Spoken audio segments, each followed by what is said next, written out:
So, Nico, we come to one of the most famous sets of silks in the country at the moment. Michael Buckley. Obviously, everyone knows these from Constitution Hill. What do you remember about the first time you wore these silks for Constitution Hill? For Constitution Hill at Sandown. That was his first race. There was a lot of talk about the horse because he was, doing some incredible things on the gallops in his work. Not so much, when he's just doing his canters, but in his work. And again, it was very straightforward with him. And it couldn't have been any easier. And he answered every call that we, suppose, showed what he can do. Constitution Hill, here's a smart one. This could be a top novice. Constitution Hill has drawn right away to win by about 10 or 12. The race after that was back at Sandown, I think, wasn't it, in the Unibet Tolworth? It really was. Desperate ground, and he went through it so easily. Exactly. Again, it was very straightforward. It was sort of at the height of COVID. I think everyone was struggling with it at the time, and again, a very straightforward day. The ground was atrocious that day, I remember, and again, he had a nice time through it and won very easily.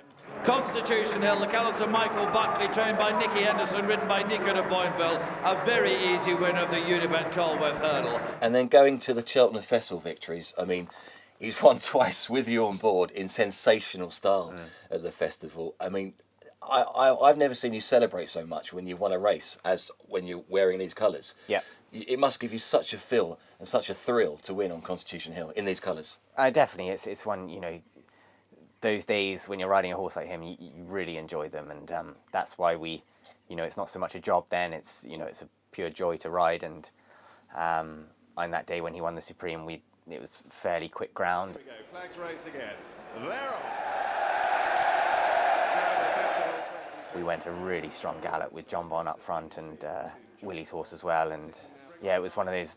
Willie's horse fell at the first down the hill, and luckily I'd switched inside, and because otherwise I probably would have been taken out. And again, when you're racing, it's these split-second decisions which sometimes pay off, sometimes don't, and you're in the lap of the gods, really. It's first strike to England in the colours of Michael Buckley. Constitution Hill, a class apart, wins the Supreme. And then when he won the Unibet Champion Hurdle last year, again, from a person looking at the race, straightforward. I mean, he goes such a lovely pace that you can put him where you want. You were very early on, wanting to be near to the pace. And then coming to that final hurdle, all you had to do was jump it. And he leapt, didn't he? A little bit earlier than you thought. Yeah, again, it was to try and keep the race as simple as we could. State Man, wanted to track me and see if he could do me for a bit of toe. And Sam Twiston went out on his horse and set good fractions, but coming down the hill again, Constitution was full of running, and I let him go on, and we were fairly cruising to the last, and he's just, sometimes it can happen, in the Champion Hurdle or in the Mayor's Hurdle at that time, they can just have a little reach for it, and he did come up, but luckily he's got so much power and impulsion that he was able to get out the other side, and away we went. Talking about power, you rode in these colours to win the American Grand National on brain power. That must have been an amazing day. Yes, that was a fantastic day, because the season before he won the International at which is now the Unibet. Yep. At Cheltenham, and that was a great day as well. And then we went out to Far Hills for the American National there. It was a race I'd been over to before. Oh, right. And I didn't have a very good time there, but anyway, I got round it. It's always a fantastic experience. It's 40,000 people, all with their pickup trucks having big barbecues out the back, all flying their Donald Trump flags, and it's a fantastic event, and it's one Willie likes to target, and Gordon as well, and Willie Mullins had Wicklow Brave over, and you're given set draws, so you're only allowed to you're effectively given stall numbers without stalls. And I was drawn right in the car park on the very outside, and so I said to the boss before I started, I'm going to have to get in somehow.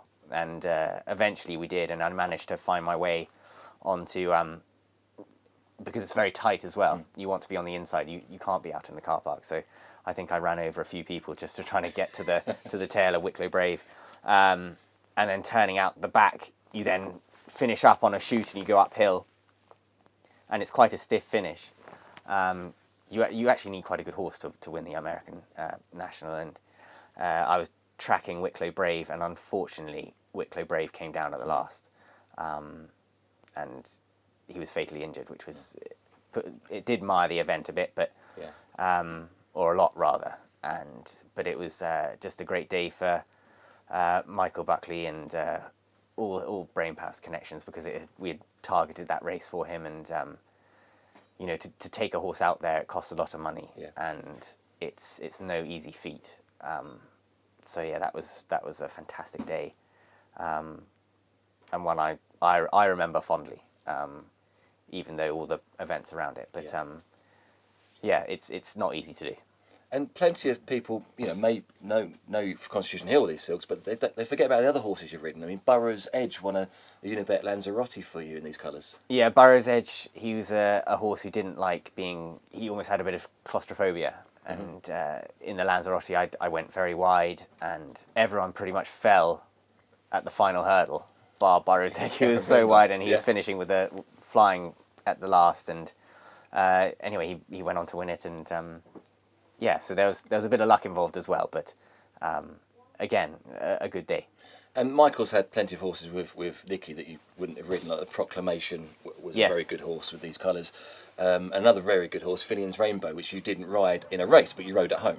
No, Finian's Rainbow was part of the Magnificent Seven, and I was just a stable lad at the time when he was around, and Conor Murphy rode him every day and was very attached to the horse.